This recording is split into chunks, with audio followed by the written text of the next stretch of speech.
Good evening.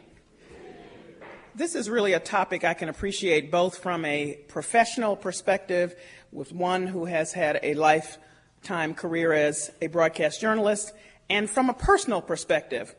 I grew up in Memphis, Tennessee, and in our home there were three newspapers. There was the Memphis Commercial Appeal, which is the mainstream white newspaper, the Tri-State Defender, which is the black newspaper, and every Saturday a member of the Nation of Islam would come to the door and my mother would purchase Muhammad Speaks. So my parents read all three, and that's what I grew up with, so it seemed normal to me. And in fact, I think it's normal for most persons who come from communities of color. Today, the fastest growing media in the U.S. is ethnic media, papers and broadcast outlets that cover the communities of color from African Americans to Hindus.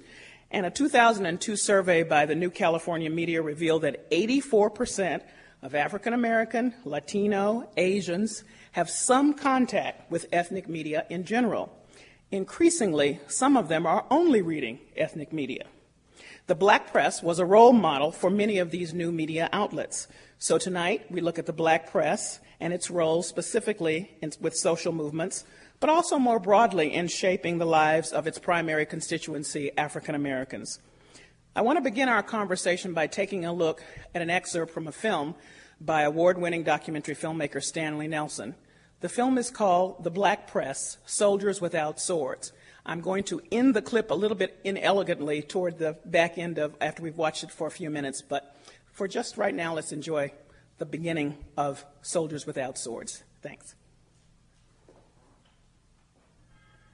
Black newspapers provided a forum for debate among African Americans and gave voice to people who were voiceless.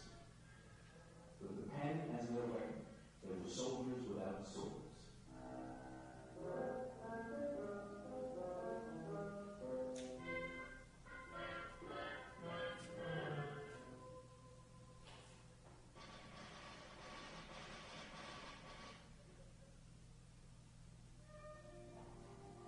New York, 1826. The 15th part of the population of this city is composed of blacks. Only 15 are qualified to vote. Freedom is a great blessing indeed to them. They swell our list of paupers, they are ignorant and uncivil. And yet, if a black man commits a crime, we have more interest made for him than for a white. Mordecai Miller, New York Inquirer, Tuesday, November 21st, 1826. In the early 19th century, African Americans were routinely vilified in the pages of the mainstream press and had no way to respond. By the winter of 1827, an outraged community had happened. Free blacks gathered on Barrett Street in Lower Manhattan and decided that they too would use the press as a weapon. They pooled their money and started the first newspaper in the United States to be published by African Americans, Freedom's Journal. Their whole idea behind Freedom's Journal was to have a voice, an independent voice, an autonomous voice for African Americans. That opening editorial on the front page of Freedom's Journal says, we need to plead our own cause. No longer shall others speak for us. What they're saying is that we don't mind having white abolitionists plead in our behalf, but we can do it better. And they saw the media as one of the only outlets available for them. Public expression was one of the few weapons that blacks had. Chosen as the editors of Freedom's Journal were 28-year-old John Russwurm, one of the first black graduates of an American university, and 32-year-old preacher Samuel Cornish. In their inaugural issue, Russwurm and Cornish set out a clear vision for the first black newspaper. In presenting our first number of our patrons, we feel all the difference a person's area on a new and untried line of business. Useful knowledge of every kind and everything that relates to Africa shall find a ready admission into our columns, proving that the natives are neither so ignorant nor stupid as they have generally been supposed to be. whatever concerns us as a people will ever find a ready admission into the Freedom's Journal interwoven with all the principal news of the day. Freedom's Journal, March 16th, 1827. 2 years after its founding, Freedom's Journal closed, following a dispute between Russwurm and Cornish over the direction of the paper. It was short-lived, but Freedom's Journal paved the way for 20 other black newspapers published before the Civil War. The most influential of the pre-war papers appeared in 1847, with abolitionist leader Frederick Douglass as its editor. In the first issue of the North Star, Douglass also emphasized the need for an independent black press. In the grand struggle for liberty and equality now waging, it is meet, right, and essential that there should arise in our ranks authors and editors, as well as orators, for it is in these capacities that the most permanent good can be rendered to our cause. Frederick Douglass, December 3rd, 1847. Presidents read Frederick Douglass's newspapers, although they might not admit it. Senators and congressmen read Frederick Douglass's newspapers. So Frederick Douglass made it very clear that if you're going to have a movement, if you're going to have a public voice, and if you're going to advocate for social change, the press is vital to that effort. No more driver's lash for me. No more, no more, no more driver's lash for me. Many thousand go. No more. As slaves, African Americans were forbidden to read. But after the Civil War, reading became one of the sweetest fruits of freedom. For many, black newspapers were an introduction to the power and the magic of the written word. No more hundred lives. After the Civil War, there was an enormous burst of energy, a desire to communicate, a desire to connect with black people establishing newspapers. I mean, any town, even tiny ones. It was their first opportunity to use the written word without fear of reprisal. It is admitted by all that we should now be a unit of action in business as in politics, and in every way we can strive to build each other up.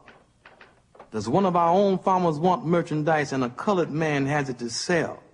Let him that wants give to his own color the preference.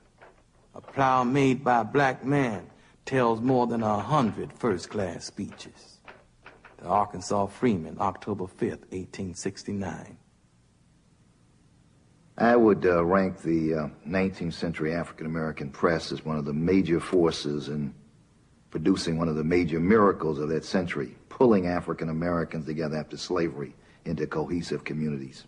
Whether you're talking about Kansas or Mississippi, New York, doesn't make any difference, Washington. These newspapers informed people, elevated morale, built a sense of racial consciousness. You can't overstate the importance of newspapers. Between the end of the Civil War and the turn of the century, over 500 black newspapers began publication. Many of the papers borrowed printing presses from African American churches, and soon the same machines that produced programs for Sunday services were printing the news. Many lasted only a short time, but the papers appeared across the country in cities like Omaha, Mobile, Indianapolis, Cleveland, San Francisco, and in smaller towns like Galveston, Texas, Coffeyville, Kansas, and Langston City, Oklahoma Territory. Okay, thank you. But in the South, the optimism of the Reconstruction era ended. So that gives you a sense of the rich history of this tradition and of this business, and some of the people who have been the best practitioners are on our panel tonight, and others who can bring a perspective to the unique and powerful role of the black press are also a part of our panel, and I'm pleased to introduce them. First up is Derek Jackson, preeminent journalist here in Boston and an op-ed columnist at the Boston Globe. All right.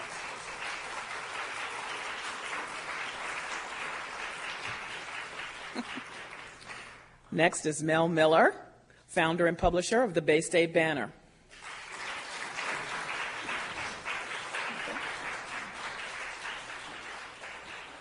We're not rushing. Take your time. And from Chicago way, Roland Martin, executive editor of the Chicago Defender.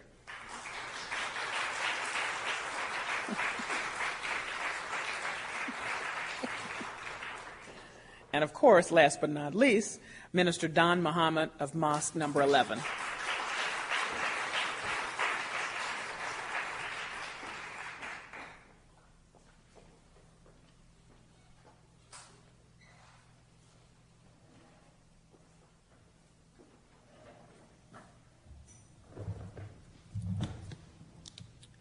Derek Jackson, I want to talk about connecting what we just saw in the film with the early beginnings of the black press and its establishment here in America out of the time of the Civil War, and even before that, and connect that to the black intellectual discussion that happened, that grew out of what the newspapers were writing about and representing for African Americans, and specifically connect to the tradition of William Monroe Trotter, if you would. That's a lot of connections. I know you can do it. Well, the last reference is to, I'm a co-founder of what we call the Trotter Group, which is a group of African-American columnists primarily at white newspapers. We came together in 1992 to, when we all kind of sat at a table and said we're all kind of tokens at our newspapers, and we wanted to just talk about the craft, how to make ourselves better columnists and be able to share war stories and the struggle it is to still maintain your authenticity and your drive to tell a story that's not being told. And we named ourselves after Trotter, and Mel Miller knows a lot more about him, but I'll just share this with you. We named ourselves after Trotter because Trotter, back during the Woodrow Wilson administration, Trotter was in the vanguard of black newspaper people who actually went against the grain and had advocated for the election of Wilson, who was a Democrat. And of course, as you all know, black people voted for Republicans back then, those that could vote. But once in office, Wilson did what most Democrats did, which was allow lynching without any complaint whatsoever, and so forth. And so, but because of the loyalty during the election, Wilson went to led a group of black journalists into the White House, in which Wilson actually Trotter criticized Wilson right in front of his face. And there were some reports, in fact, that he wagged a finger in the face of the president. And that whatever he did, he was thrown out of the White House and told, and reportedly Wilson told the rest of the journalists who were there, you can come back some other time, but do not bring William Monroe Trotter back with you. And it's significant because it was covered in the mainstream press, and actually at the time, many African Americans were repulsed by what Trotter did, but we thought that it was an ultimate truth speaking to power, saying, hey, we got black people to vote for you, and you betrayed that vote, and we're going to let you know that right in front of your face. So that's why we named our group after him. So, we wanted to connect to that legacy. We wanted to connect to that, even though we work for institutions like the Boston Globe or New York Times or Newsday and all that, we wanted to connect to the fact that without that independence and without that strength and courage, we wouldn't have our jobs today in the white press. That's right. You're standing on the shoulders of giants, as they say. William Monroe Trotter joined with W.E.B. Du Bois to form probably the best-known social movement in this country. I wonder, Mel, if you wanted to talk about that and also your personal remembrance of William Monroe Trotter. Well, I don't have any personal remembrance. He died before I was born. I mean, I know people have sometimes said that I've had psychic powers. And I believe them. But one of the things I'd like to add to what you said, that confrontation occurred on November 12, 1914, and the New York Times described Trotter as superabundant, untactful belligerency. I think that's a wonderful, wonderful phrase, right? Because of what he did. Trotter wrote the Declaration of Principles for the Niagara movement with Du Bois, and reading it, you sort of get an idea of what they had in mind. And it said, in part, persistent manly agitation is the way to liberty. We black men have our own duties to respect ourselves even as we respect others, but in doing so, we shall not cease to remind the white man of his responsibility. We refuse to allow the impression to remain that the Negro American is sense to inferiority, is submissive under oppression, and apologetic before insults. One of the things that you have to remember that you're right, people in a lot of other cities objected to Trotter, but Boston had a group of people called the Boston Radicals, most of whom were highly educated people. And unlike a lot of other rebellions, the people who were on the battle lines were graduates of Harvard, Wellesley, and places like that, whereas the working man was at home with the door locked. So it was an interesting shift. That has changed now, and but the spirit of Trotter still lives on. Certainly lives on with me. Well, beyond what he did, both with the newspapers and with the president, I want to just point out that from the Niagara movement came the NAACP. Yeah, absolutely. And so that's what folks need to know. That's the kind of history that's connected with the black press that is so often lost in these kinds of conversations, because these were the leaders of the black press movement.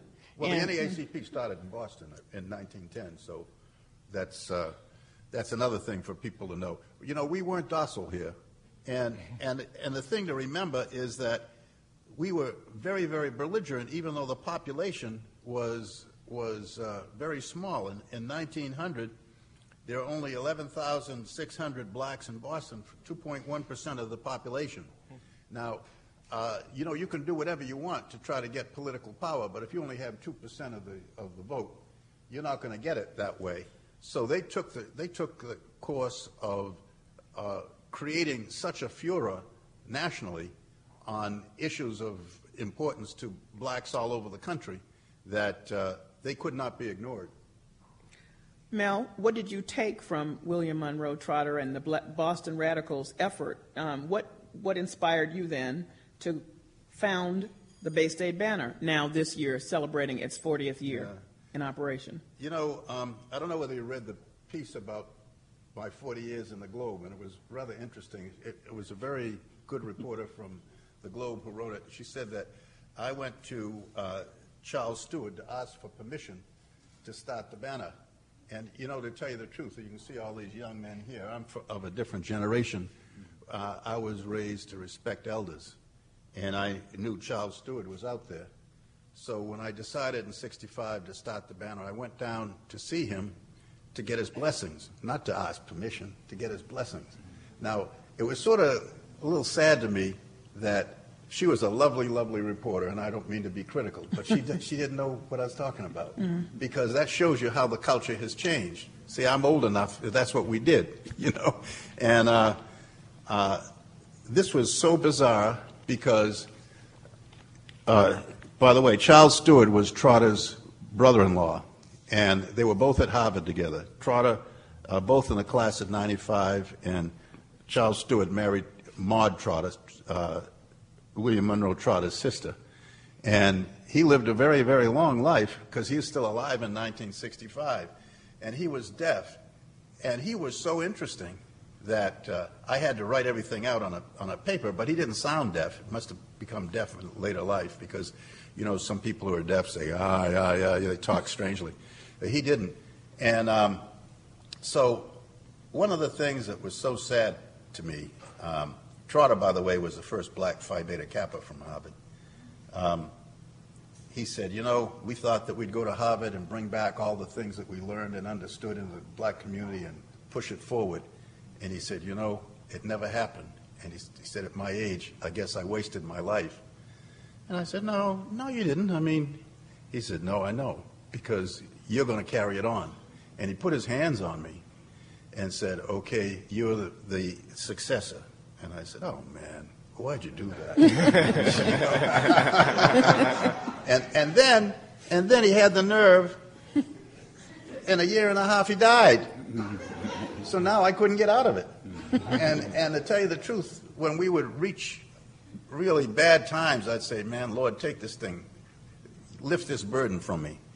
And I just think of him spending 95 years trying to lift the people all by himself for a good part of the time. And I said, you know, I can't punk out. So that's the Trotter influence in the banner. But actually, we can jump in. I think that's an important thing to understand, because I think if you think about it in terms of what I call the Moses-Joshua principle and the Elisha and the Elijah principle, in many ways that's what it is.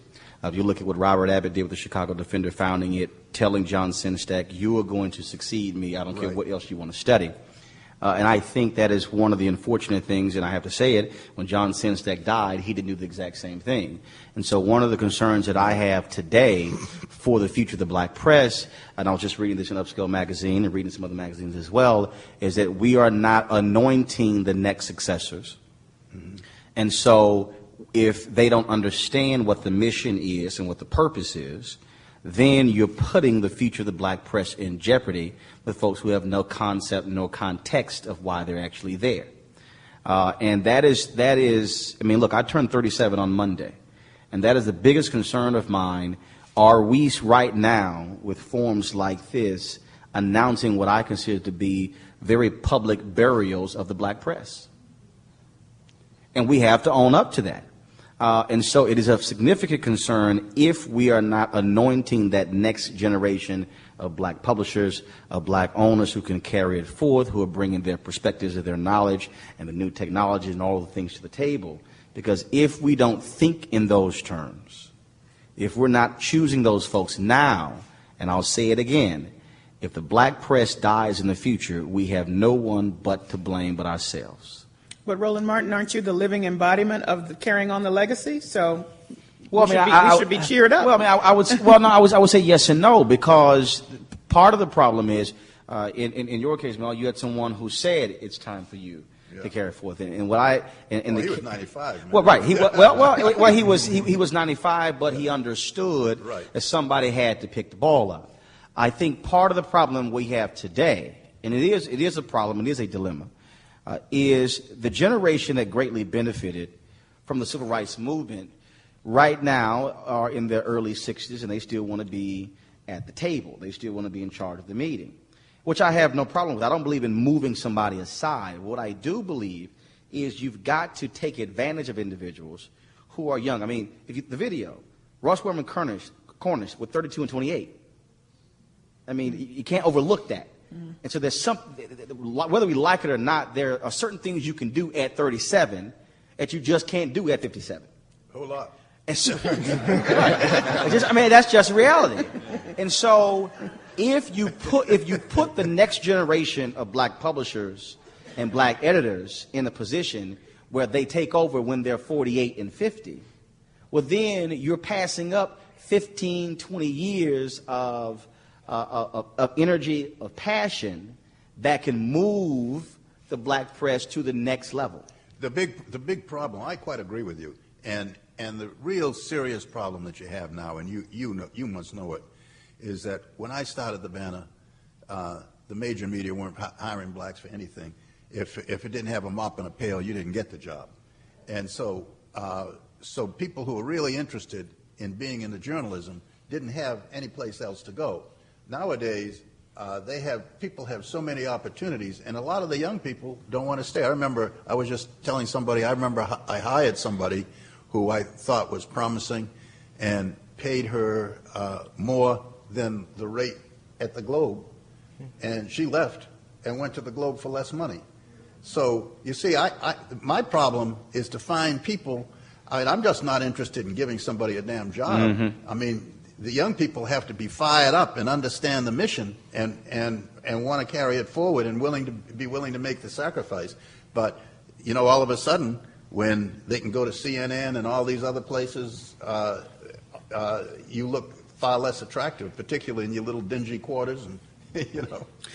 I mean, it is interesting, just for the purposes, this is a history panel, that the civil rights movement, ironically, became the brain drain from a lot of members of the black press, because the white press opened up both to do stories about African Americans for the first time, and also to take some of the top photographers and writers and reporters and editors over to mainstream newspapers. Right. So one of the instruments for desegregation, some say integration for this country, actually turned out to be an undermining of the black press in a very serious way.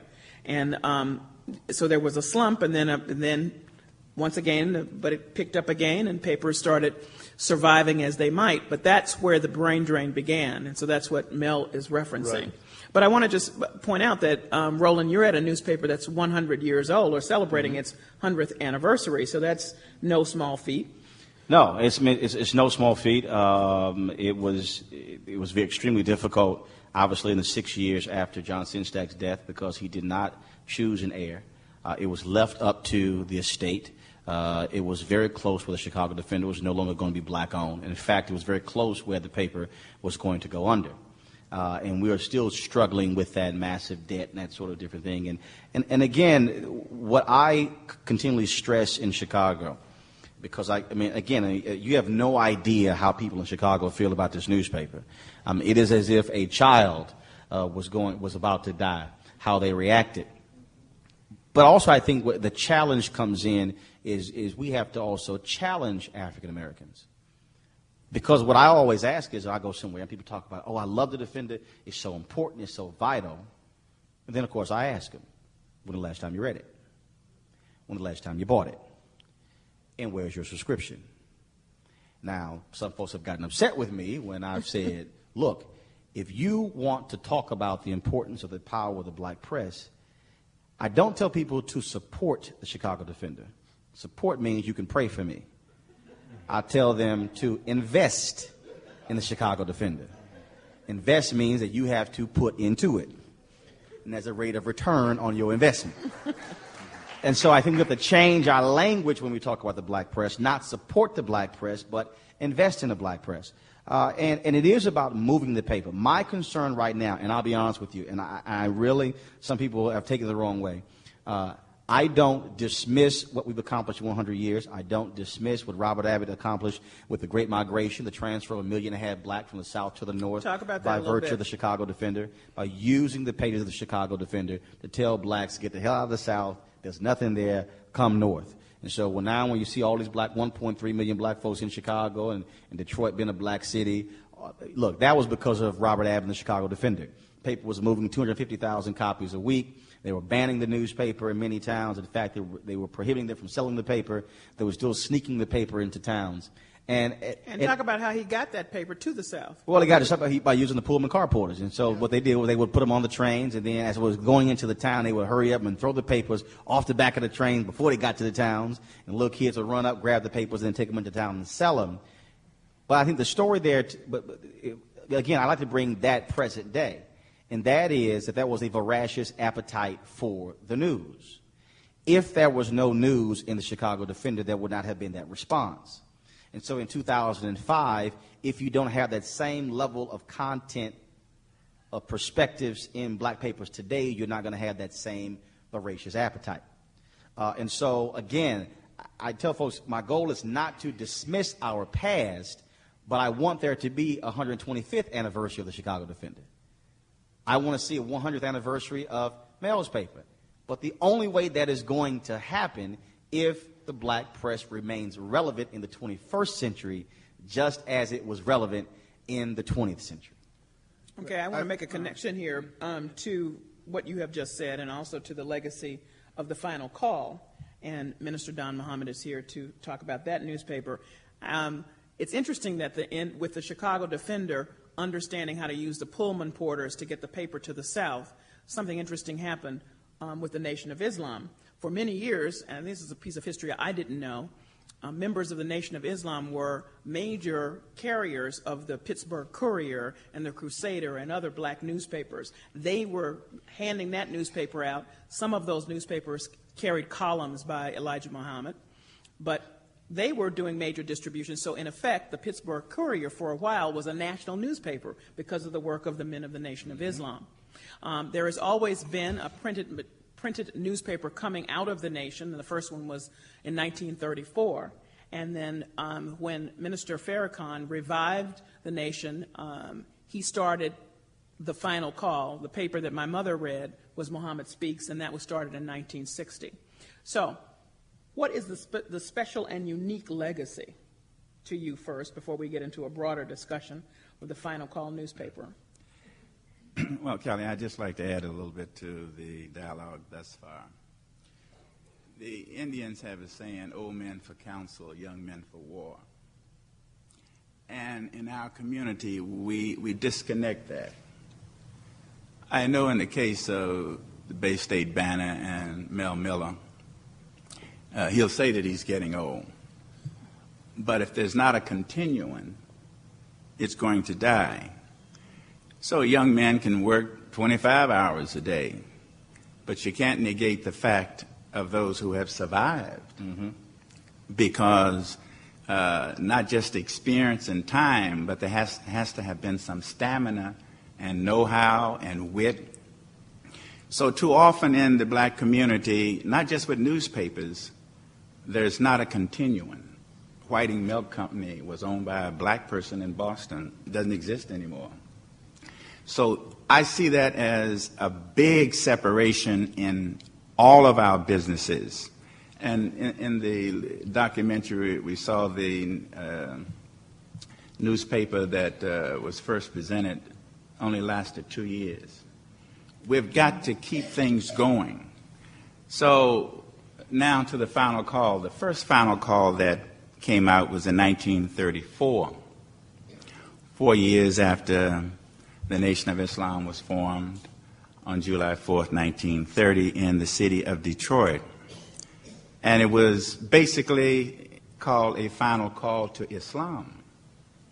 And during 1934, a lot of hypocrisy and things in the Nation of Islam caused Mr. Muhammad to have to travel around the country. And history tells us that he was put in prison in 1942 for 6 years. So we did sell the Pittsburgh Courier, the Los Angeles Herald Dispatch, the Amsterdam News, because Mr. Muhammad carried a column in it. But unfortunately, the papers themselves did not appreciate what Mr. Muhammad was saying. Sometimes right on the same page, there would be a counter editorial as to what he was talking about. So we survived all of those to the point where we were distributing 1 million newspapers a week at the height of the nation in 1975. In 1961, Mr. Muhammad decided that we would put out our own newspaper, and contrary to popular belief, Malcolm X did not start the Muhammad Speak newspaper. We used to put out flyers, Muhammad Speaks here, Muhammad Speaks in Cleveland, Muhammad Speaks. That's where the Muhammad Speaks came from. But it became necessary for us to have our own newspaper because of the difficulty of some of the papers that Mr. Muhammad's column was being carried. So from 61 to 1975, the newspapers grew to 975,000 a week. After the Nation of Islam ceased to exist, when Mr. Muhammad departed, Minister Farrakhan reorganized. He's going through the same process. In 1934, he started with the Final Call. Today, we have the Final Call newspaper, and God willing, we'll be back to nearly 1 million in a few more years. And he also used the same strategy. When Minister Farrakhan, we met at the Defender a couple of months ago, and when he was reestablished in the nation, he wrote a column in the Chicago Defender each week. And that's what gave him the platform in Chicago, and that kept it going, and then that's how it began to evolve as he began to rebuild the nation. What's the thread that's running through all of the publications here, and let me just say, I'm thinking about Muhammad Speaks, and my parents were Baptists, and my mother was buying that paper every week. And not only was she buying the paper, she waited for the guy to come to the door and have a long conversation in which she would enjoy arguing with him about stuff and then buy the paper. But my point is that she bought the paper, and my parents bought the Tri-State Defender and read both because they felt that both publications were advocating for them in some way. And that's the thread that has run through all the black press, is its advocacy role. If that was what was making those papers so central and integral to the lives of African Americans particularly, and Roland, you say that people are not, and Mel, you too, saying people are not supporting in the way that they need to or investing in the way that they need to, is it that the black press is no longer advocating in the way that it used to? Well, that's about advocate.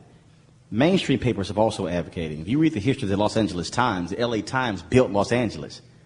I mean, Robert McCormick with the Chicago Tribune, let me make a correction. This says I'm the editor of the Chicago Tribune. That's not right. The Chicago Defender.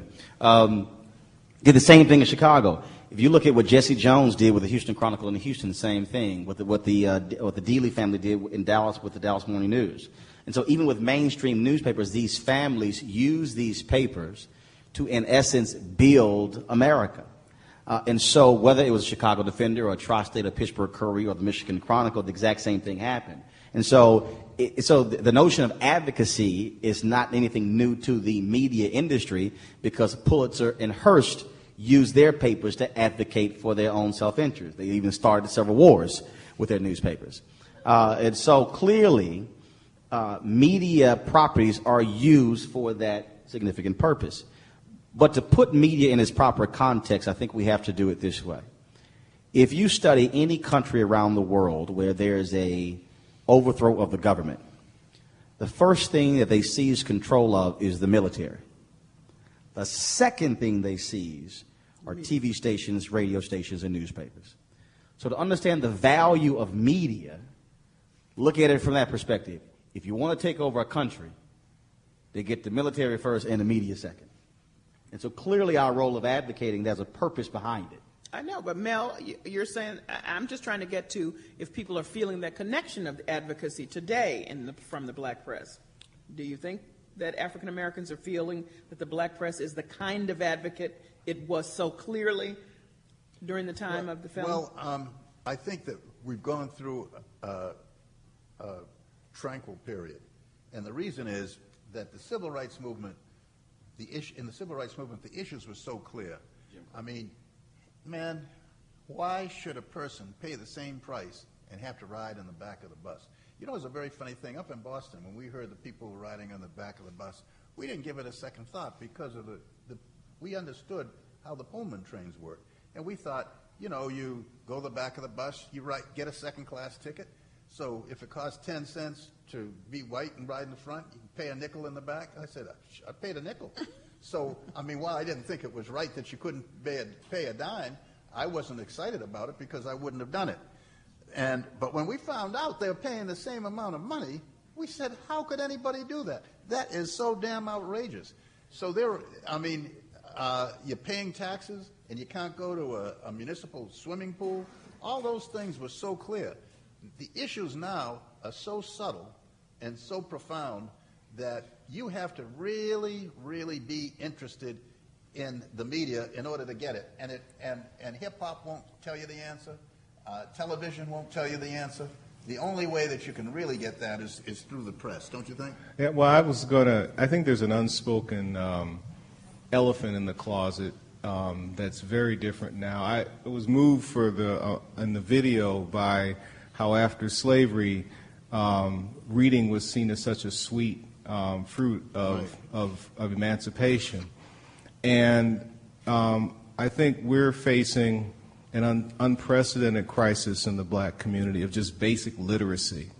So we're not even talking about the black press. We're not even talking about the white press. We're talking about whether we have a critical thinking mass of people. You can't have advocacy until you have critical thinking, right, and a mass of it. And unfortunately, many people think it was an advance. I personally don't think so. The fact that, well, I'm about to say that, the biggest media entity that black people owned for a few years in the 80s and 90s was BET.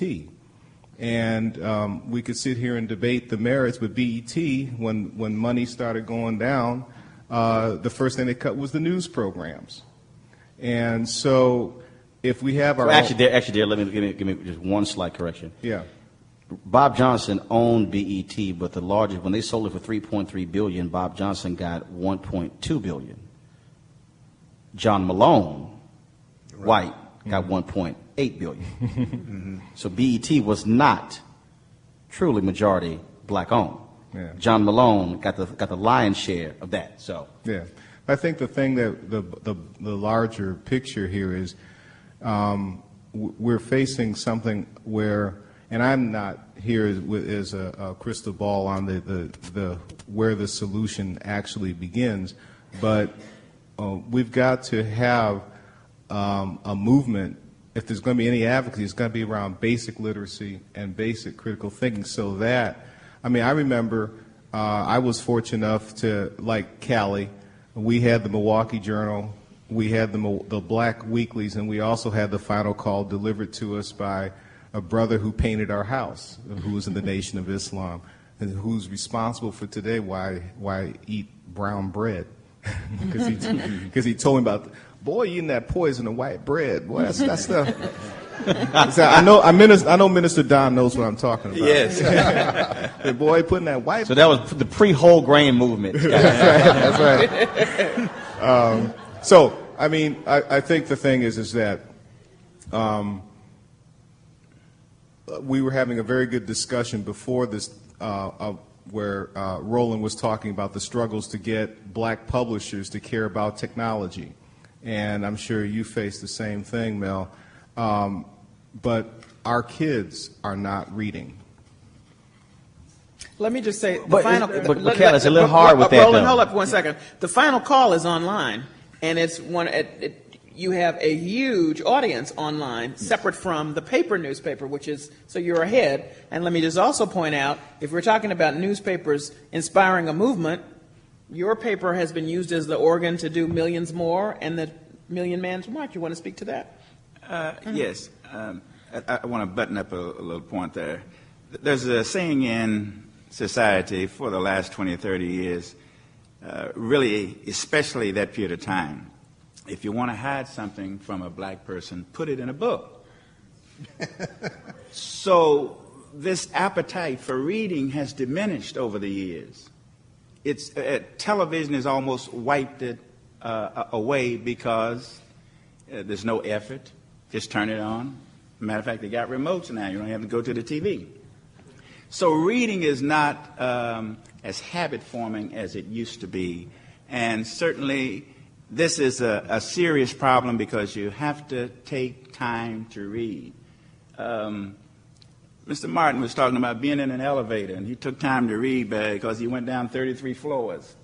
You don't get on an airplane, get on a bus, you don't see blacks with books. You see many whites with them. So this desire and this appetite for reading has to be renewed. So the Final Call is different than other newspapers. We encourage people to think. And the other newspapers encourage them to think and do. We have to have this team effort and we have not had it yet. Most of the newspapers are not looking at it in a concerted team effort. We need a black wire service.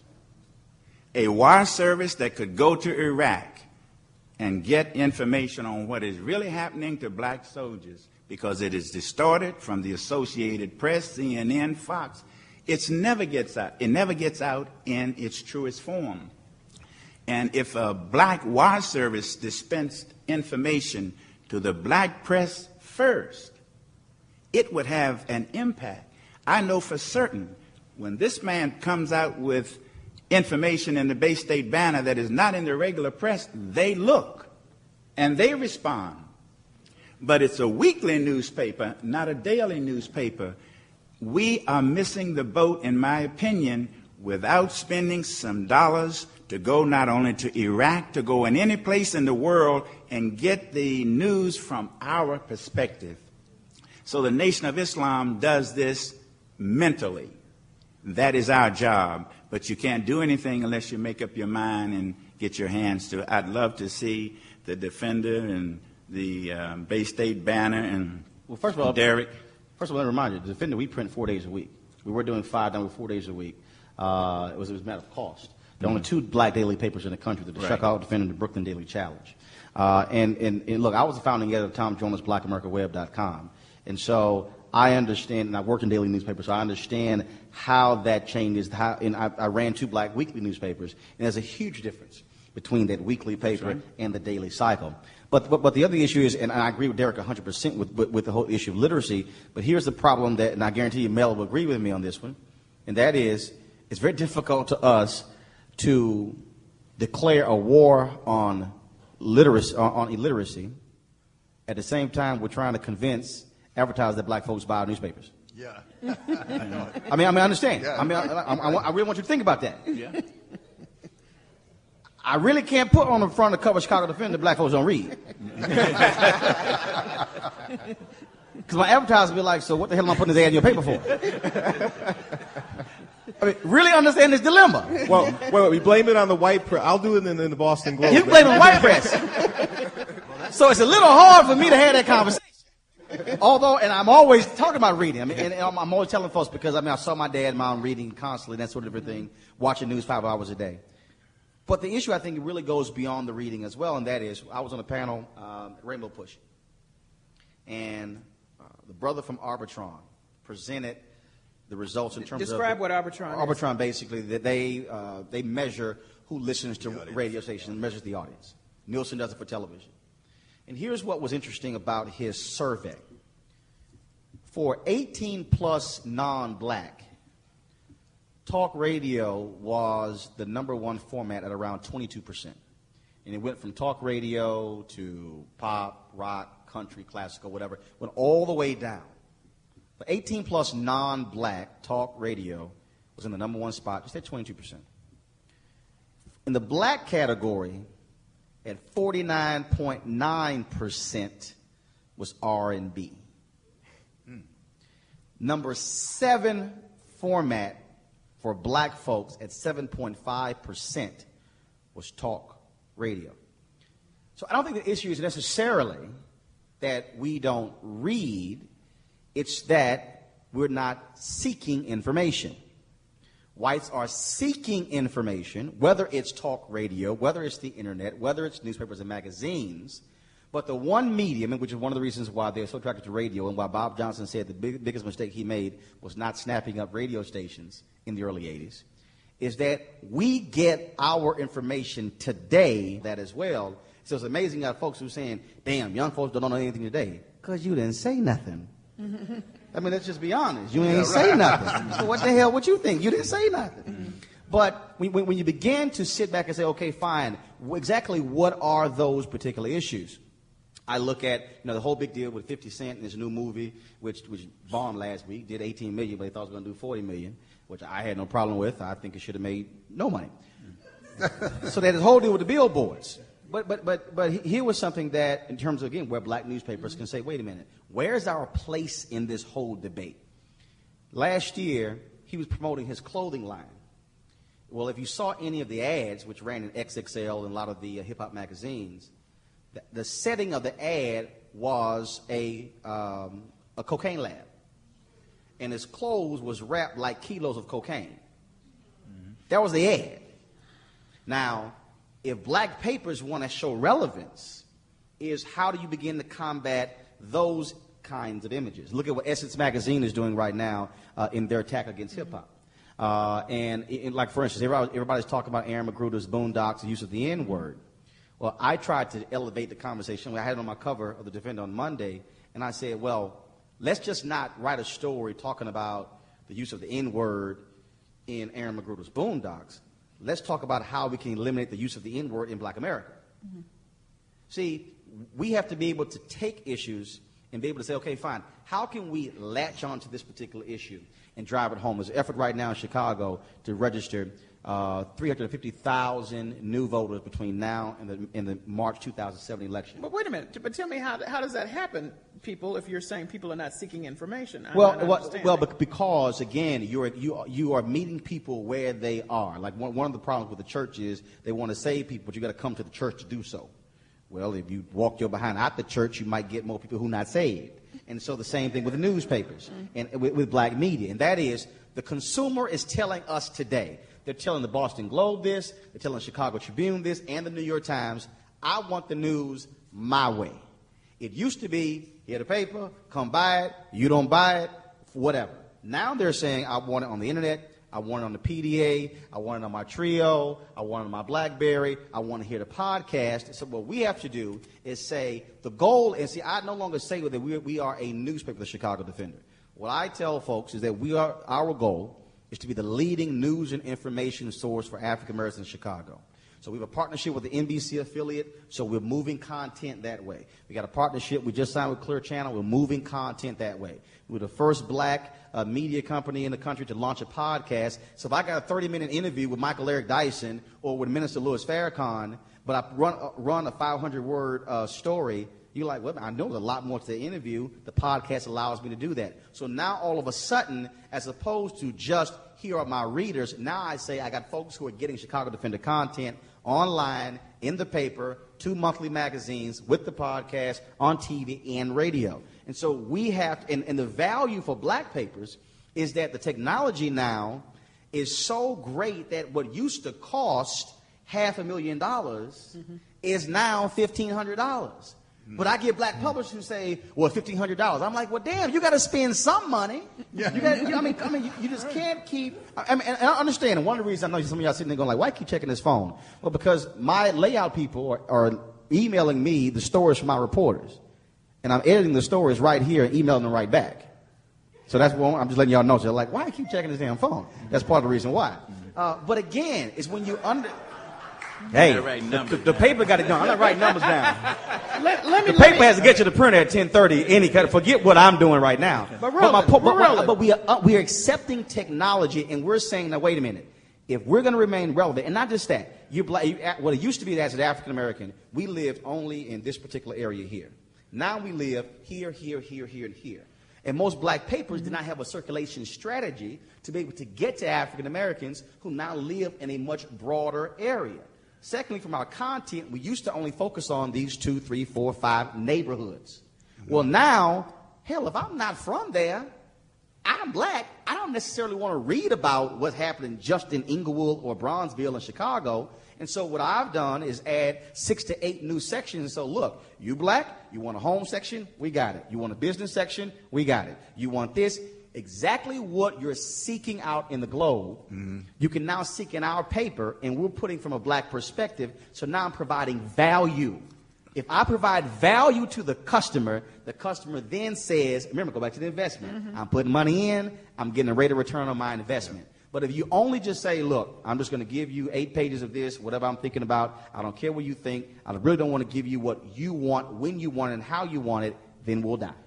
One of the things that I think what you're saying is true, but you have to sort of acknowledge that that strategy works for major markets.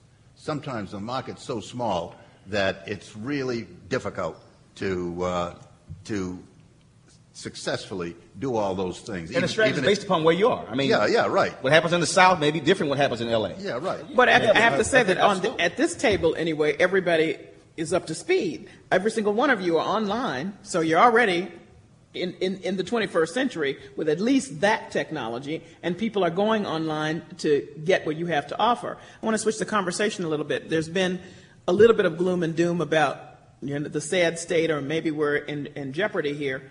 But at the same time, I'm noticing that a lot of white media is trying to buy out black media or ethnic media. So we've got NBC buying Telemundo. We've got the New York Times buying a black newspaper and setting it up in Gainesville, Florida. And I'm interested in a community all of newspaper. Yeah, okay. Well, they say it's not a black newspaper. Yeah, right. But it's a newspaper aimed at African Americans. The point is, it's the New York Times. And the point is that it's NBC buying Telemundo, and it's Dallas Morning News buying up Spanish language newspapers. So somebody thinks there's a profit to be made there, and I'd like to get all of your response to that. It's money. Well, yeah, I can tell you one thing is that down in Florida, where they already have a daily, to be able to add on a Black Weekly, the marginal cost of doing that is very small indeed.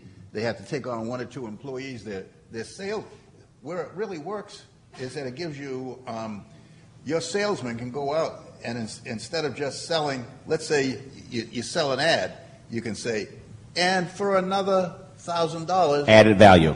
Added value, and your salesman's glad to do it because he gets a 15% commission, and so that's how it works. Yeah, but okay, that's how it works. Why are they so interested all of a sudden, Mel? Because there's less white folks in 20 years than there's going to be minorities. Well, I mean, somebody has to buy the properties. Let's just cut to the chase.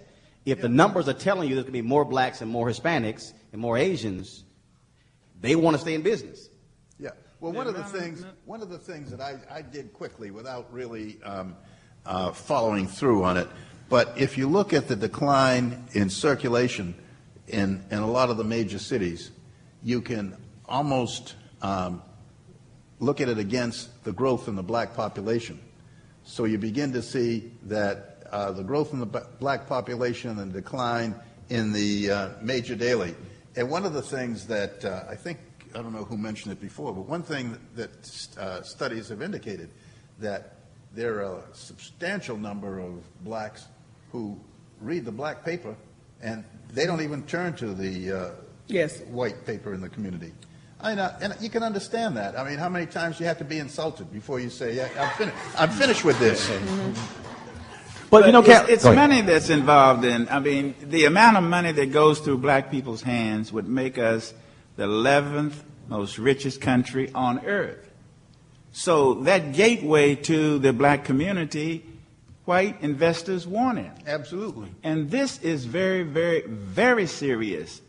You see more and more blacks doing commercials on television. Michael Jordan is advertising for McDonald's, and the only thing that has any value in McDonald's is the exit sign. But you never see Michael take but one bite. He doesn't finish that burger. And they don't show him taking the last bite. There are 84 McDonald's within a 3-square-mile area in Brooklyn, New York. So what better way to reach the population that provides the most money? Mm-hmm. The black community puts more money in fast food than any other group of people in this country. And the door opener is black newspapers, black radio, and black television. We don't have black news no more. They call it urban news. Well, is the trend to buy this media, is it worrisome to those of you at this table? No. Now, some black publishers got upset with me when I wrote a column on this. It fazed me a bit. Here's why I didn't particularly mind what the New York Times is doing. No matter what the New York Times does, they can't out-black me. And what it has caused black papers to have to, I'm sorry, wake the hell up, right? Stop making excuses, and realize that it is called competition. We do not have any ownership of every black person in this country. When the black consumer says, I want a well-read, well-written, well laid out, well thought out product, and I'll purchase it. But the black consumer says, all right, who's going to bring it to me? Who's going to bring it to me? And I'm sorry. And now, if anybody out here saying, yeah, I know he's editor of the Defender, I want you to understand, I was editor of the Houston Defender, the Dallas Weekly, news director of the black radio station, produced for a black cable network, got commentaries on TV One, a radio show on a black radio station, plus the Defender. I got my black press credentials. And one of the problems we have in the black press is, like it or not, there are some inferior products in the black press. Yeah. Now, it don't cost you extra to use spell check. Would you stop? That's right. It does not cost $100,000 to purchase a desktop publishing system to have a well-designed newspaper. You can now buy a digital camera, Canon 10D, the body is $749, get your 300 millimeter lens. Now you got a digital camera and you can shoot a whole lot of stuff. So is this a good trend, you're saying? No, what I'm going to say is competition either forces you to fall down and keel over, or it causes you to change your game and say, fine, you want to compete, bring it. Right. Well, I think I think you're right, but I think that the thing that concerns me is the cost of losing is just so high that if we really lose, in my opinion, and I've talked to Minister Don and I sit around and commiserate about this. To tell you the truth, if the younger generation continues to go the direction that I see so many people going, just so far away, I think that the strength of African Americans as a dynamic ethnic group is going to dissipate, and you're going to find. To tell you the truth, somebody who worked for you, a white guy who worked for me, he said, it's a very interesting thing. He said, middle-class white people don't give a damn about white trailer trash. And I said, yeah, I guess that's right. But black people, at least of my generation, we really worry about the brothers and sisters who aren't making it. But I'm going to tell you, we only 2 checks from them. Yeah, that's right. But the problem is that that there's a whole generation coming along that is alienated from the whole idea, and I think I agree with you about competition, and I think that it's too bad that the papers are so lousy. But I'm going to tell you quite frankly that if we lose that one,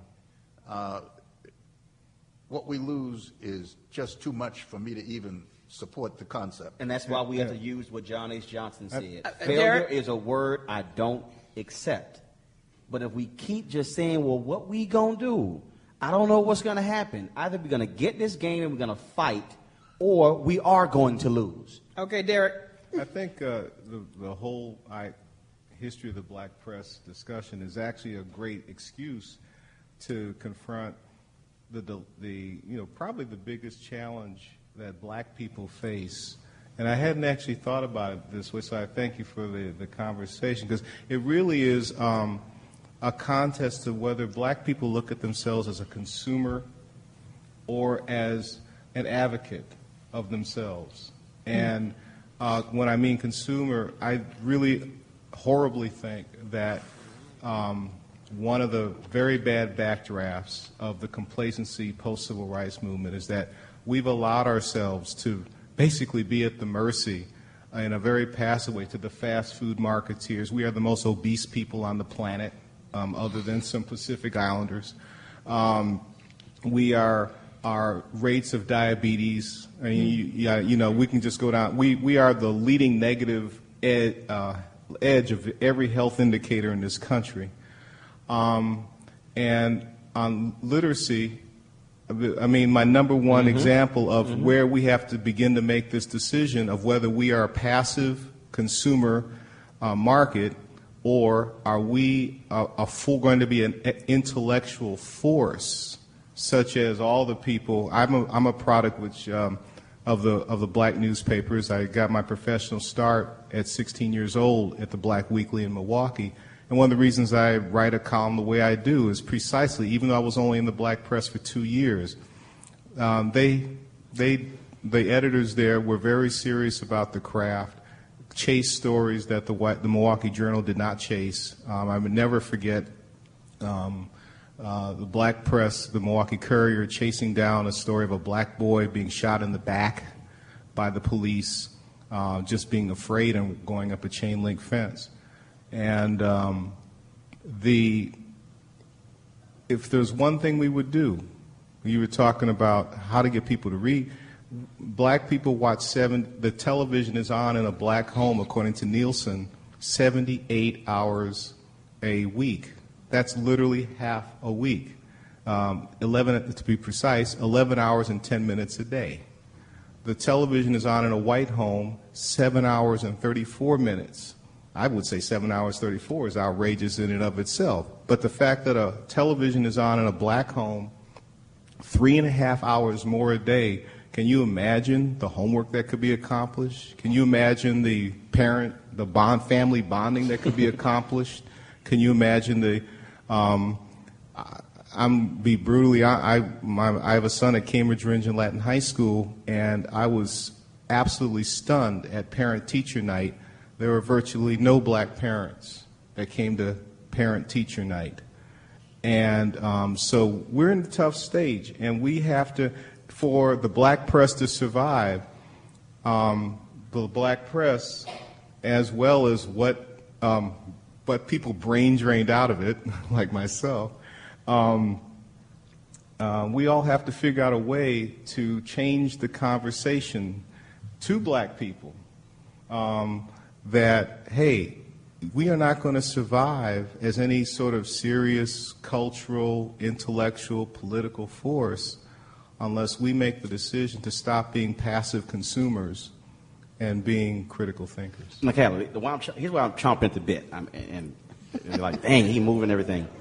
Because this is you played the clip and talked about between the end of slavery in 1900, you had 500 black papers that were started. I believe that this is the greatest moment, the greatest untapped moment in the history of black newspapers. Here's why. Across the newspaper industry, all of a sudden, it's all about niche. It used to be, put a paper out, one paper, everybody reads it, that's it.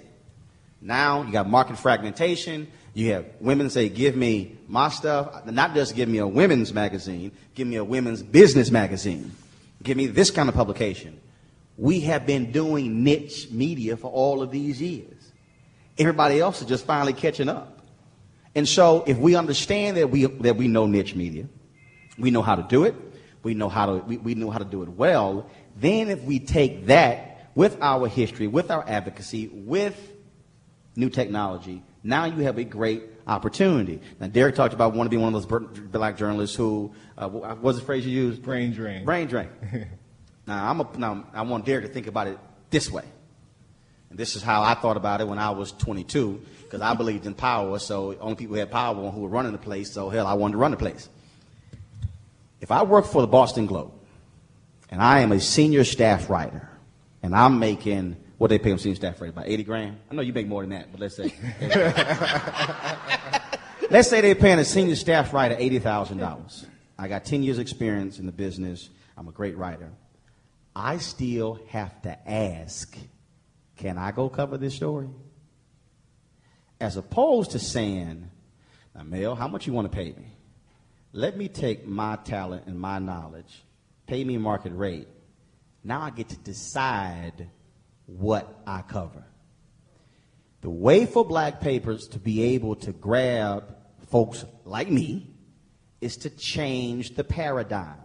Stop thinking of themselves as these poor, broken newspapers who can't pay quality black journalists and say, well, wait a minute. If I'm paying 4 people $20,000 each, can I pay one $80 who could come in and do a great job?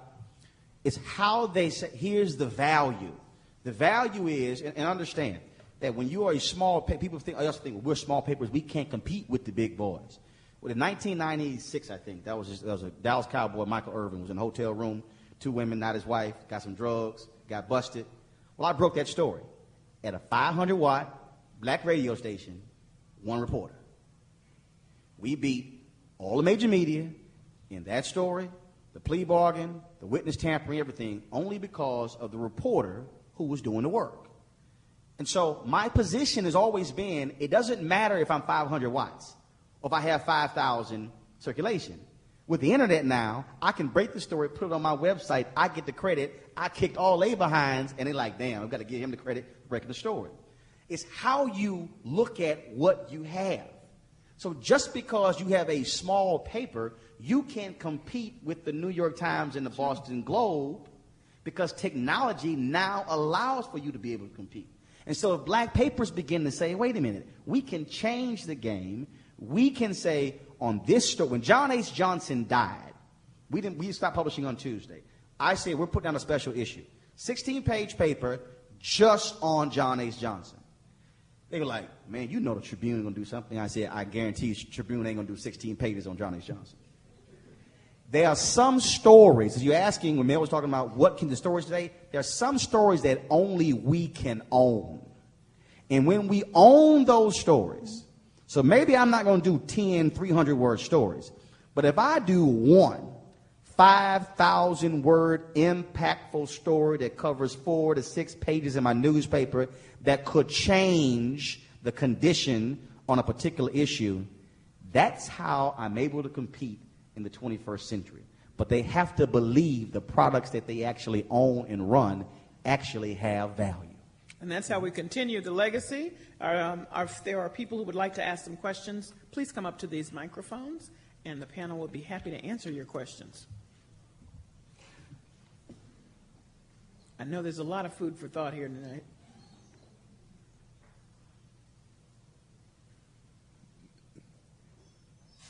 Go right ahead. Good afternoon, good evening. Thank you all very much. You've given us so much to think about. My name is Sonia White, and I'm in education, and specifically in music education. And the subject of literacy and the urban community is tremendously close to my heart. And this whole image of literacy in the 21st century, in the wake now of 50 years after Brown, is very disturbing to me because, quite frankly, for the most part, our children are being taught now by someone who is not them. And it's very hard as any kind of human to imagine why someone who is not a member of the group that the children are, why would that person have a certain sensitivity, a certain motivation for the children to have certain sorts of achievement and in fact even to know certain very basic topics after all. Because you're paying them. You're paying them. Well, this is true. But anyway, so my question is, I'm a little emotional about the question, so I'm trying to be articulate. My question is, what do you see as the role in the moving forward of the black press in having a relationship with the educators of our children, in particular in the urban environment? That's a great question. Who wants to begin? Well, Okay, now. you know, to tell you the truth, almost everything is possible. But, you know, one of the things that irks me is that we have a tendency in the community to put the weight on somebody else to do the job. Our job primarily is to report what other people are doing. And if you have a program that's dynamic and is leading someplace, there's no reason why most media would not be more than happy to report it. But what people want, they say, well, I want you to come in here and straighten this whole thing out for me. And that's not our job. You got to straighten it out. And then we'll tell the world, hey, look what she's done. Lord have mercy. There it is. And I think that you've got the wrong paradigm. You're looking at it the wrong way. I said you're paying them. See, look, I had white teachers and Hispanic teachers growing up. I figured, look, you're a taxpayer, your job is to teach. Don't matter what child looks like, where they come from, your job is to teach. But our role also is to challenge the system. Look, we can talk about money all day. I was on the America's Black Forum with Reverend Floyd Flake, where they're spending an average of his charter school $5,200 per pupil. In Washington, D.C., they're spending an average of $15,000 per child, and his kids are passing, the ones in D.C. are not. See, I don't use money as an excuse. And see, black folks have also, with black newspapers, we also have got to put teachers' unions in check who continue to support black politicians who don't want to hold them accountable also for educating our kids. Now, in Chicago, 50+% of black men are not graduating. In Cincinnati, 19% of black males graduate in Cincinnati high schools. 19%. So I'm asking who's teaching them. Now, in Chicago, all these folks run around talking about how kids not being educated, and then I ran a story. 58% of the principals are black. 52% of the principals of the teachers are black. Well, damn, black folks are teaching black kids.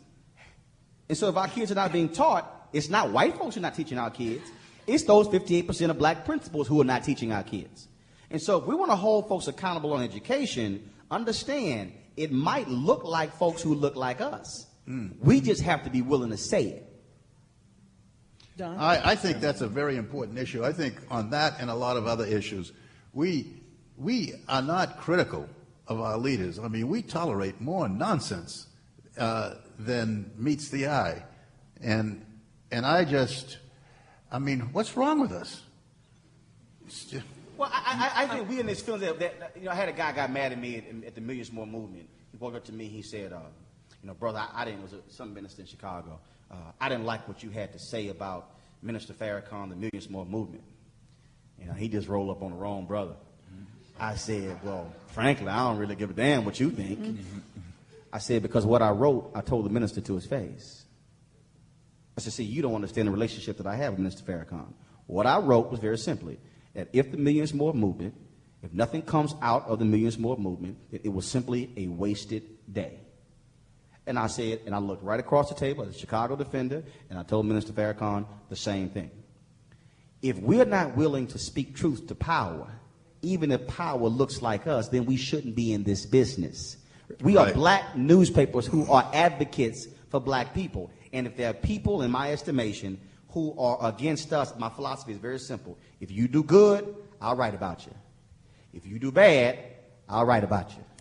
I think I agree with all that. And I also, it's really ironic thinking about it. It's almost like we're back in segregation. In fact, the statistics show that our public schools have resegregated almost as worse, in some cases, worse than before Brown versus Board. And so to that degree, you almost have to take on, I think it's more important to take on the machinery that promotes 50 Cent and Jay-Z and all the other N-word and B-word and H-word rappers who occupy an outrageous amount of our young people's minds. It's as important to take that industry, that wing of Americana on, as it is to take on a majority white teachers union. It's just as important.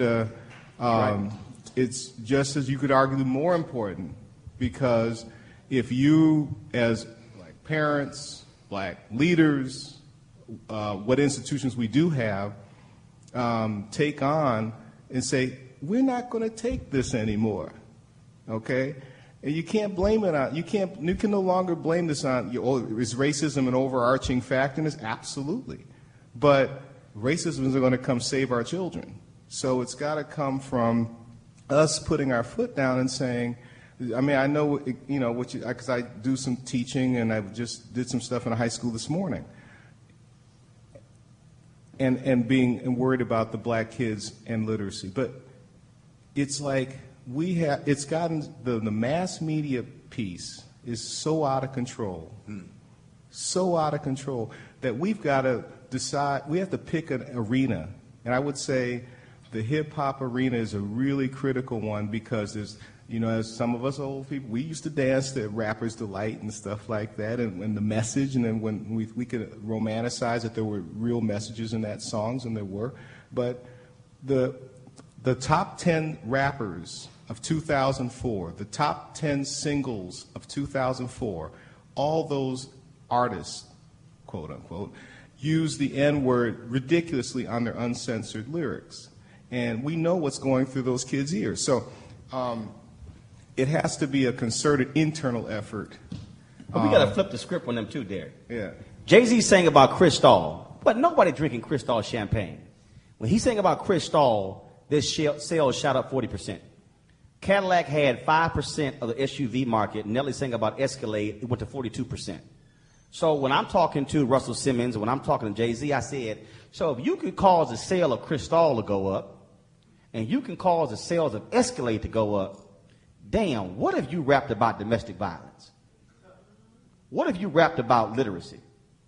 See, we don't frame the question that way. Right. We say, why are you singing about Escalade? No. If you have, and see, what happens is they say, well, I don't have the power, I can't control. Oh, but you have the power to cause Cristal to go up. That's where black media comes in, because we can able to take that kind of issue and say, no, answer the question this way. And now they can't get out of the question. Okay, And just a subtle quick thing on just a positive little thing. I remember when I worked for the Black Press, and I've actually seen this in the Banner and other, as I travel around the country, the Black Press does something that we take for granted. Even if it's simple pictures, photographs.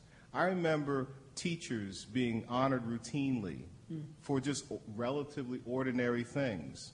It was their 50th birthday, and the Black Press would go to their party and take a picture. One by one, those photos of happy people, or people at least enjoying a moment, portrayed a very different picture than a picture you can often get in what other wing of the press, which is much more one of pathos and despair.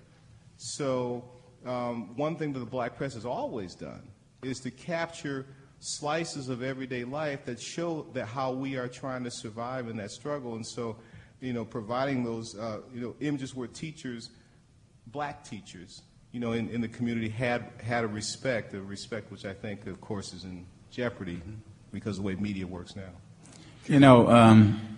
One day Elijah Muhammad said to a group of us, we were so far behind, we'd have to rise up and get to zero to make some progress.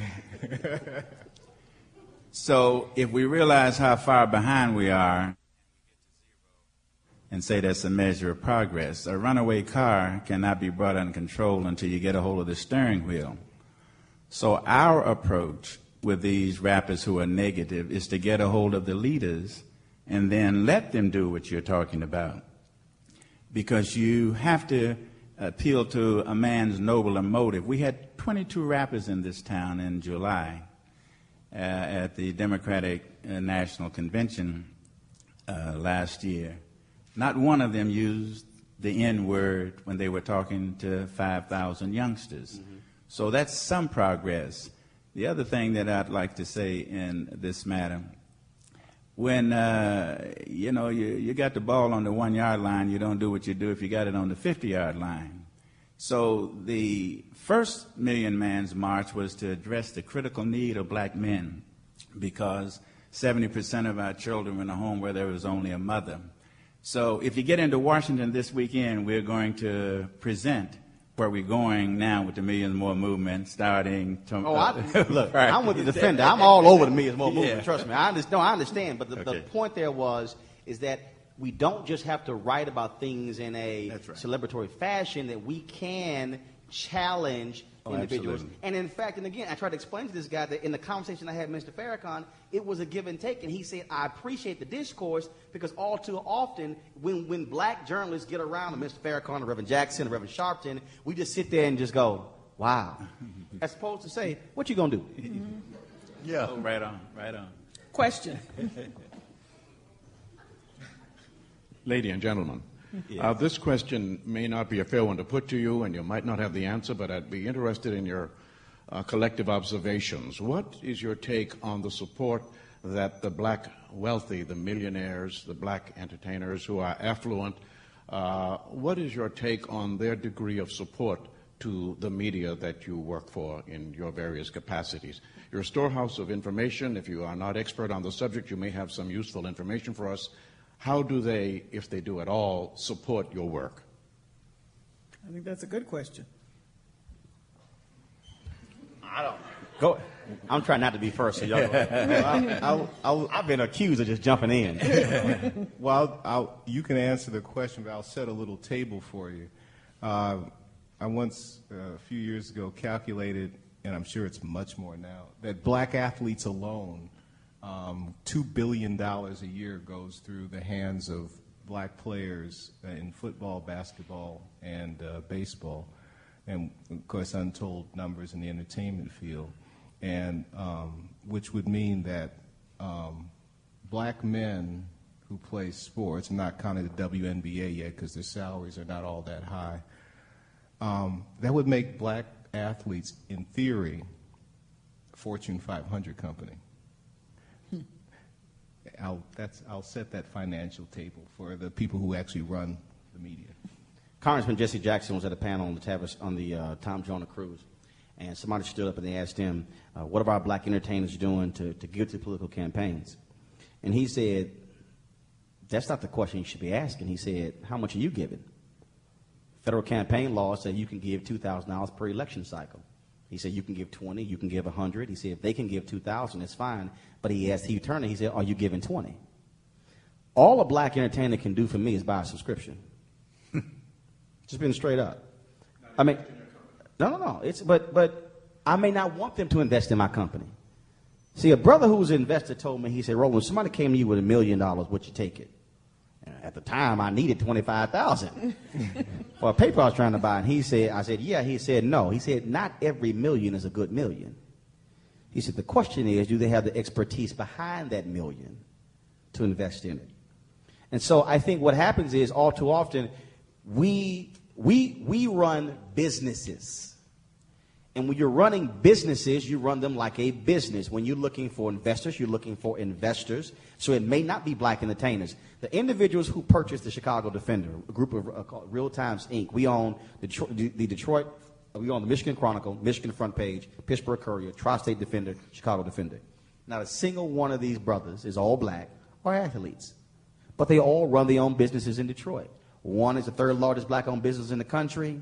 You have another one who owns an $80 million business. One owns a $300 million business. The point there is that we have significant individuals in the black community who have capital, but who are not entertainers and who are actors, but they simply want to invest. And so, again, if you are that kind of particular person and you want to invest, that's fine. But I don't look to black entertainers and athletes to hold us up when, if everyday black folks not spending 35 cents to buy my paper, then they aren't doing their part. So if an average individual can't buy a subscription, even for 3 months, then I can't necessarily say, well, why isn't Oprah buying one? We all can buy it, regardless of where our income level is. I'd like to add this to it. Black athletes and entertainers are image makers. And I happen to know one black athlete that I may have actually saved his life. But if I never see him in the black community, he's always at a school with white children. I got a problem with that. I've got Especially you saved his life. Well, that's how serious this is. Because if he creates this scenario and you carry it and someone reads it, we're spreading the word through the media. But if he never finds his way to Roxbury and Dorchester and Mattapan, these are black areas here, I got a problem with that, because in all likelihood he honed his skills on going against a brother that really perfected his in order for him to get there in the first place. But there's a separation too often with black athletes. When they go to major colleges, they get lost, they forget where they came from, they go out and they make a lot of money, and they stop before trying to become owners, because that's when the grease hits the road anyway. Isaiah Thomas in Detroit and others who have attempted to buy professional teams. The real money is in ownership. But a person who has gone and gotten into the position of influence and forgets where he came from, I have a serious problem with But that. we only forget where you come from if you weren't taught properly. Absolutely. And so we can put the onus on the individual saying you shouldn't have forgot where you come from, but the question should be is, who was teaching you? And we should be going after them. Why didn't you teach them right? I agree with you. So, Mel, would you turn down $1 million, bad or good? The big button? I said, would you turn down $1 million, bad or good, Oh, if it's coming from a celebrity? I don't even think about that. I mean, if I have some projects that I'm interested in, and if there are black investors who wanted to invest. But do the celebrities have a special obligation, Well, black celebrities? I don't know whether they do, but one of the things that bothers me with some of the black investors, particularly with papers, although it might not bother you as much as it bothers me, I don't want to follow the Wall Street model where you it comes time for you to have an exit strategy, and then you don't know who's going to end up owning it. Mm-hmm. And because I think that's a tragic. Okay, You're right. Yeah. We have No, two you're people right. at the microphone, and I want to make sure they get their questions answered. Over here. Hello, my name is Ella Palmer Pensong. I'm 68 years old, and I'm aspiring to be a scholar at that age. Would you talk into the mic, please? Oh, I'm sorry. Yeah. My name is Ella Palmer Pensong. I'm 68 years old, and this late date, I'm aspiring to be a scholar. For the last 20 years, I have followed consistently the Boston Globe and the Herald, looking at it from the point of view of a writer, so I hope. And what I have noticed, and has made me very sad about it, is that some of the chronic issues have continued from the very first day of the start of my review until this very day. For example, women in poverty, black men in prison, abuse of the mentally ill. Are you saying there are not enough stories done about this? No, many stories. The stories are well written, detailed. You couldn't ask for any more. But my question is, why do they continue without the implementation of the recommendations of the scholars of the United States of America? Can I ask you, why would you be asking us about why the white media make certain decisions? No, these issues are also discussed in the black newspapers. Not in mine, a whole lot. You don't talk about poverty? You do. The mentally ill across the span of 20 years. Actually, I think you answered your own question. You actually answered your own question because you said. But I'm putting it in the fashion of a question. No, I got you. But I'm saying, but you answered your own question. Yeah. You said chronic to problems. Trigger thought. You said chronic problems. Chronic means long term. Yes. And so you've been looking at this for over 20 years. Yes. That's part of the issue. Yes. So chronic problems are not solved in a mere 2 years, 5 years. Yes. And so the reality is, I mean, that's what it is. It's a chronic situation. And so part of that is the reality of that we look at it through a prism of just public funding and how do we confront it. And that's why. And so, look, I can pull out any number of studies and all kinds of stuff done, and we study things to death. We do that. It's simply a matter of chronic problems exist, and just like the issue of race. I mean, W.B. Du Bois said race is going to be the problem of the 20th century. We're in the 21st century, and it's still here.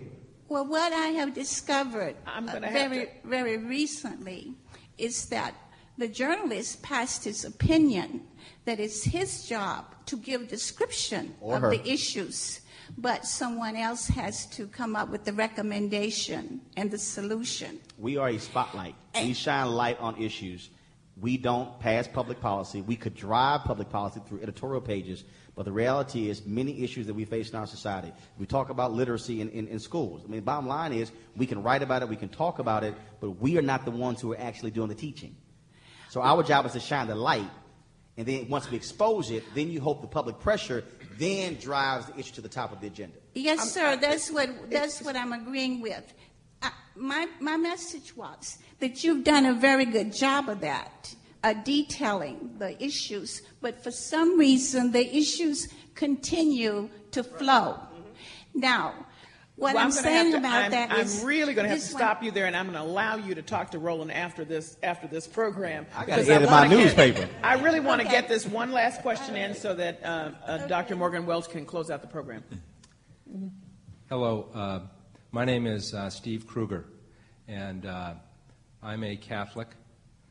I came here tonight because I'm part of a different kind of social movement that's taking place in this country now. And I came here tonight to learn from all of you. I have two general questions, and I'd ask you to address whichever one tickles your fancy. I'd ask you to pick one. Okay. In the history of the black movement, I would like you to comment on the relationship between the message of the movement and how it's covered by the media, and the impact of the message in terms of advancing the cause of the black community. When you say movement, do you mean civil rights movement? Which movement did you mean? Well, I'm going back to the days of slavery. There have obviously been a number of movements, but let's say the civil rights movement, yes. And specifically how the message, whether it's a positive message or a negative message, resonates with the black community in terms of advancing the goals of the black community.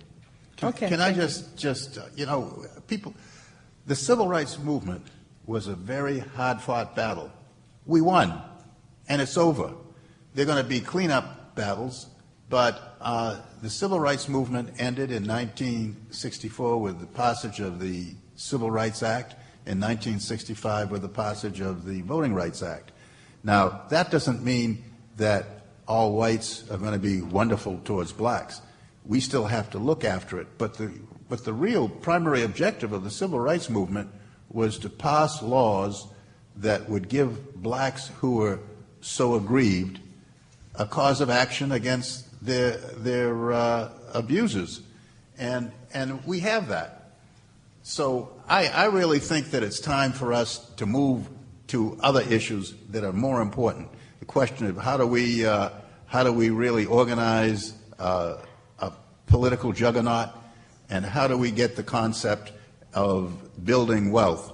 Minister Dawn already told you that if you look at blacks' income in the abstract, we'd be the 11th largest country on gross national product if we were a separate country.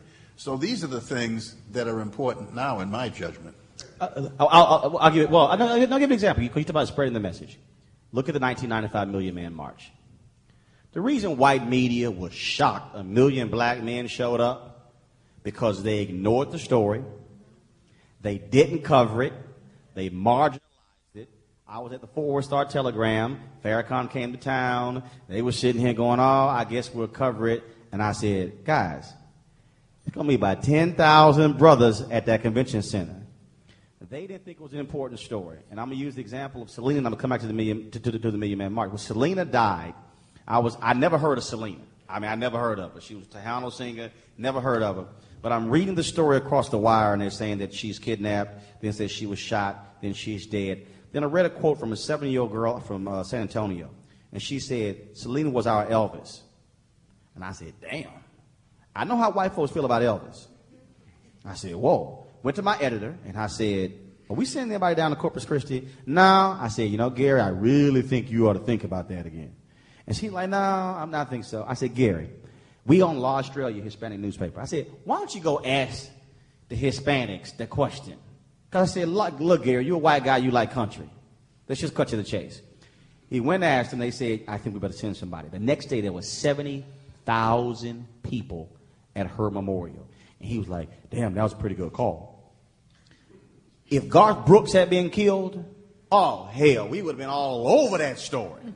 Because that's how they view it. The reason the Million Man March was so successful, because that was such a massive reporting in black newspapers, on black radio, all over the place, black word of mouth. That's why 1 million were there. And so the same thing with the Civil Rights Movement happened with the 1 Million Man March, and that is we can create movements with our organs that completely would go under the radar of white America. And then when they look up, it's like 1 million of them just showed up. What do we then do? And that's just, I mean, just being very honest, that's really exactly what happened there. So we have the capacity. Again, the question is, are we willing to take that kind of issue that everyone can resonate around, where everyone can rally around? What are those kinds of issues? That was 1995. What are other kinds of issues, maybe in our particular cities, neighborhoods, and states in the country? I think that's how you use media to sort of drive public opinion and galvanize and organize folks. Okay, we're going to have to leave it right there and have Dr. Beverly Morgan Welch close out the evening. Thank you very much to Derek Jackson, to Mel Miller, to Roland Martin, and to Minister Don Muhammad.